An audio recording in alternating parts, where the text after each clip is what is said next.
இஸ்ரவேலின் தேவனாகிய கர்த்தருக்கு முன்பாக நிற்கிற நான் என்று சொல்லக்கூடிய எலியா, திஸ்பியனாகிய எலியா என்ற ஊழியக்காரின் வார்த்தையின்படியே கர்த்தர் அற்புதங்களை செய்தார். எலியா செய்த அற்புதங்களை நாம் இவ்வேத வசனத்தின் வழியாக பார்ப்போமாக. 1 ராஜாக்கள் 17வது அதிகாரம் 1வது வசனம். திஸ்பியனாகிய எலியா ஆகாபை நோக்கி, என் வாக்கின்படியே அன்றி இந்த வருஷங்களில் பனியும் மழையும் பெய்யாதிருக்கும் என்று இஸ்ரவேலின் தேவனாகிய கர்த்தருக்கு முன்பாக நிற்கிற நான் அவருடைய ஜீவனை கொண்டு சொல்லுகிறேன் என்று சொல்லி அந்த இடத்துல ஒரு வார்த்தையை கொடுக்கிறார். வசனம் 7 சொல்கிறது, தேசத்தில் மழை பெய்யாதபடியினாலே சில நாட்களுக்கு முன்பு அந்த ஆறு வற்றி போயிற்றான். ஊழியக்காரன் வார்த்தையை கர்த்தர் நிறைவேற்றுகிற தேவனாயிருக்கிறார். இரண்டாவதாக,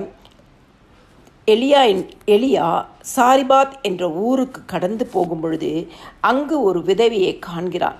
அந்த விதவையை பார்த்து அந்த விதவை விறகு பொறுக்கி கொண்டிருக்கிறார். அவளை பார்த்து கூப்பிட்டு, நான் குடிக்கிறதுக்கு கொஞ்சம் தண்ணீர் ஒரு பாத்திரத்தில் எனக்கு கொண்டு வா என்று சொல்கிறான். அவள் கொண்டு வர அவள் செல்கிற போது அவளை நோக்கி கூப்பிட்டு, கொஞ்சம் அப்பமும் உன் கையில் எனக்கு கொண்டு வா என்று சொல்லி கேட்கிறான். அதற்கு அந்த விதவையானவள், பானையில் ஒரு பிடி மாவும் களையத்தில் கொஞ்சம் எண்ணெயுமே அல்லாமல் என்னிடத்தில் ஒரு அடையும் இல்லை என்று உம்முடைய தேவனாகிய கர்த்தருடைய ஜீவனை கொண்டு சொல்லுகிறேன். இதோ நானும் என் குமாரனும் சாப்பிட்டு செத்து போக அதை எனக்கும் அவனுக்கும் ஆயத்தப்படுத்துவதற்கு 2 விறகுகளை பொறுக்குகிறேன் என்றார். அப்பொழுது எலியா அவளை பார்த்து, பயப்படாதே, நீ போய் உன் வார்த்தையின்படியே ஆயத்தப்படுத்து.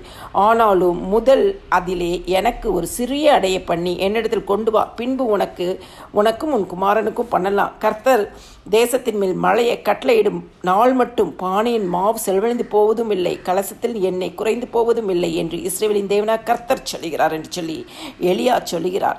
அவள் போய் எலியாவின் சொற்படியே செய்தால் அவளும் இவனும் அவள் வீட்டாரும் அநேக நாட்கள் சாப்பிட்டார்களாம். கர்த்தர் எலியாவை கொண்டு சொன்ன வார்த்தையின்படியே பானையிலே மாவு செலவழிந்து போகவும் இல்லை, கலசத்தில் எண்ணெய் குறைந்து போகவும் இல்லை. கர்த்தர் ஊழியக்காரன் வார்த்தைகளை கனப்படுத்துகிற தேவனாக இருக்கிறார். கர்த்தர் அற்புதங்களை செய்கிற தேவனாகவே இருக்கிறார். 3வது அற்புதம், அந்த சாரிபாத் விதவையின் மகன் பாதிப்பட்டு மரித்து போகிறார். அப்பொழுது எலியா ஆண்டவராகிய தேவனை நோக்கி, என் தேவனாகிய கர்த்தாவே, நான் தங்கியிருக்க இடம் கொடுத்து இந்த விதவையின் மகனை சாக பண்ணினதினால் அவளுக்கு துக்கத்தை வரவித்தீரோ என்று கர்த்தரை நோக்கி கூப்பிட்டு அந்த பிள்ளையின் மேல் 3 தரம் குப்புற விழுந்து, என் தேவனாகிய கர்த்தாவே, இந்த பிள்ளையின் ஆத்துமா அவனுக்குள் திரும்பி வர பண்ணும் என்று கர்த்தரை நோக்கி விண்ணப்பம் பண்ணினான். கர்த்தர் எலியாவின் சத்தத்தை கேட்டார்.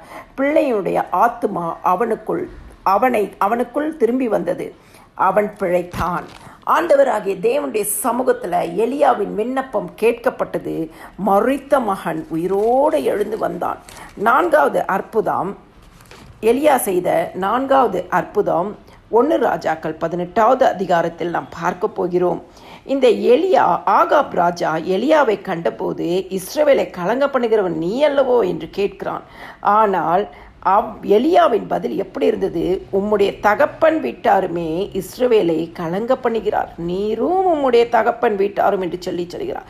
பாகாலின் தீர்க்கதரிசிகள் 450 பேர் இருந்தார்கள். எலியா அவர்களை பார்த்து கேட்கிறார், நீங்கள் எந்த மட்டும் 2 நினைவுகளாய் குந்தி நடப்பீர்கள்? கர்த்தர் தெய்வமானால் அவரை பின்பற்றுங்கள், பாகால் தெய்வமானால் அவனை பின்பற்றுங்கள் என்று சொல்லி ஜனங்களுக்கு தைரியமாக அந்த இடத்துல சொல்லுகிறதை நாம் பார்க்கிறோம்.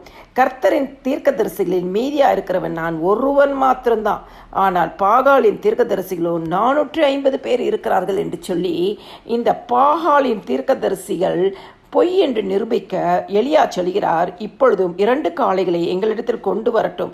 ஒரு காளையை அவர்கள் தெரிந்து கொண்டு அதை சந்தாக துண்டித்து நெருப்பு போடாமல் விறகுகளின் மேல் வைக்க கடவார்கள். நான் மற்ற காளையை அப்படியே செய்து நெருப்பு போடாமல் விறகுகளின் மேல் வைப்பேன். நீங்கள் உங்கள் தேவனுடைய நாமத்தை சொல்லி கூப்பிடுங்கள், நான் கர்த்தருடைய நாமத்தை சொல்லி கூப்பிடுவேன். அப்பொழுது அக்னியினால் உத்தரவருளும் தெய்வமே தெய்வம் என்றான். அதற்கு ஜனங்கள் எல்லாரும், இது நல்ல வார்த்தை என்றார்கள். இது ஒரு ஓப்பன் சேலஞ்ச் எலியா செய்கிறார். பாகாலே தீர்க்கதரிசிகள் 450 பேர், ஒரே ஒரு தெய்வ மனிதன் எலியா. அவர் சொல்லுகிறார், அக்னியினால் உத்தரவு அருளும் செய்யும் தெய்வமே தெய்வம் என்று. இந்த பாகாலை வழிபடுகிறவர்கள் பாகாலை நோக்கி எங்களுக்கு உத்தரவு அருளும் என்று காலை தொடங்கி மத்தியானம் மட்டும் பாகால் நாமத்தை சொல்லி சொல்லி கூப்பிட்டார்கள். ஆனாலும் ஒரு சத்தமும் பிறக்கவில்லை, மறு உத்தரவு கொடுப்பாரும் இல்லை. அவர்கள் எத்தனையோ காரியங்களை செய்கிறார்கள், ஆனால் ஒன்றுமே அங்கு நிறைவேற முடியாதபடி காணப்படுகிறதை நாம் பார்க்கிறோம்.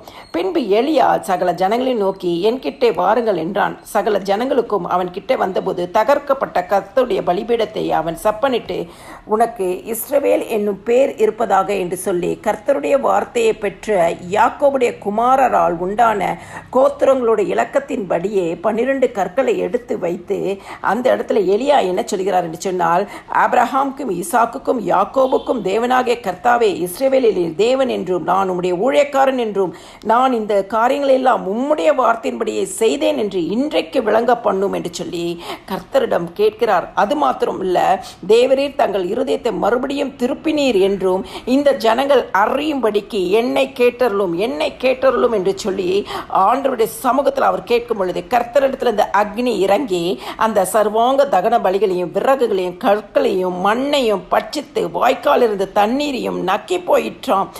ஜனங்கள் எல்லோரும் இதை கண்டு முகங்கொப்புற விழுந்து கர்த்தரே தெய்வம் என்று சொன்னார்கள். எலியாவின் மகா பெரிய அற்புதத்தில் இது ஒன்று. வானத்திலிருந்து அக்னி இறக்கப்பட்டது, பாகால் தெய்வங்கள் எல்லாம் சுட்டரிக்கப்பட்டது. கர்த்தரே தெய்வம் என்பதை ஒரு ஊழியக்காரன் வழியாக தேவன் வெளிப்படுத்தினார். ஆமென். 5வது அற்புதம். பின்பு எலியா ஆகாபை நோக்கி, நீர் போம் போஜனம் பண்ணும், பெருமழையின் இரைச்சல் கேட்கப்படுகிறது என்றான். மழை இல்லாத வேளையில் எலியா சொல்கிற வார்த்தை பெருமழையின் இரைச்சல் கேட்கப்படுகிறது என்று சொல்லி, பின்பு கர்மேல் பர்வதத்தினுடைய சிகரத்தின் மேல் ஏறி தரையில பணிந்து தன் முகம் தன் முழங்கால்கள் படகுனிந்து செபிக்கிறவனாய் காணப்படுகிறான். அப்பொழுது தன் ஊழியக்காரனை நோக்கி, வெளியே போய் பார், ஏதாவது தெரிகிறதா என்று சொல்லும் பொழுது அந்த ஊழியக்காரன் ஒன்றும் தெரியவில்லை என்றான். இன்னும் 7 தரம் போய் பார் என்றான். 7வது தரம் ஊழியக்காரன் வந்து சொல்கிறார், சமுத்திரத்திலிருந்து ஒரு மனுஷனுடைய உள்ளங்கை அத்தனை சிறிய மேகம் எழும்புகிறது என்றான். அப்பொழுது எலியா சொல்கிறான், ஆகாபை நோக்கி, மழை தடை செய்யாதபடி ரதத்தை பூட்டிக் கொண்டு போய்விடும் என்று சொல்லுகிறான். அந்த வேளையிலே அதற்குள்ளாக வானம் மேகங்களினாலும் காற்றினாலும் கருத்து பெருமழை உண்டாயிற்று. ஆகாப் ரதத்தில் ஏறி இஸ்ரேலுக்கு போனான். கர்த்தருடைய கை எலியாவின் மேல் இருந்தது. 6வது அற்புதம். இந்த எலியா 5 அற்புதங்களுக்கு பின்பாக 2 ராஜாக்கள் 1வது அதிகாரத்தில் ஆகாப் மரணம் அடைந்த பின்பு அகசிய ராஜா சமரியாவில் இருக்கிறார்.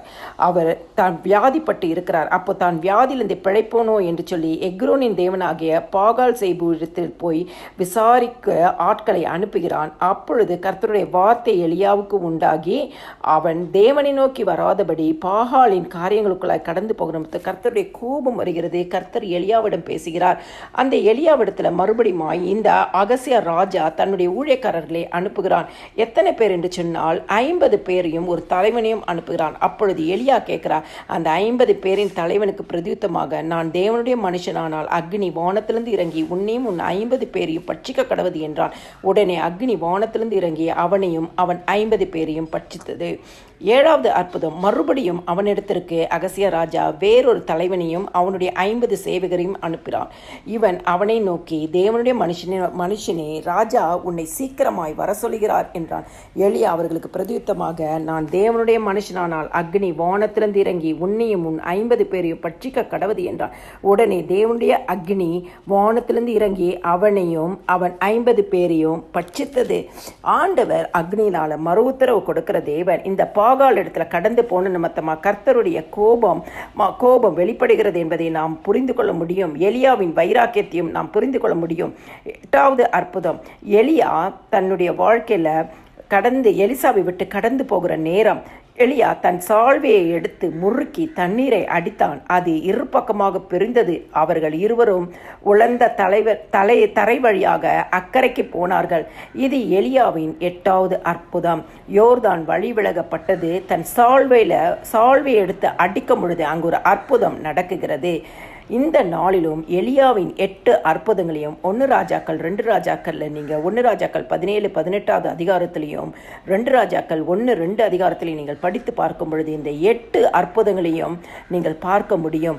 எலியாவின் தேவன் நம்முடைய தேவன். எலியாவை போல நாமும் ஜெபிக்கும் பொழுது எலியாவுக்கும் அக்னினால் மறு உத்தரவு கொடுத்த தேவன் நமக்கும் மறு உத்தரவு கொடுத்து வெளிப்புறமான அற்புதங்களை செய்யும்படியாய் தேவன் நம்மோடு இருப்பாராக.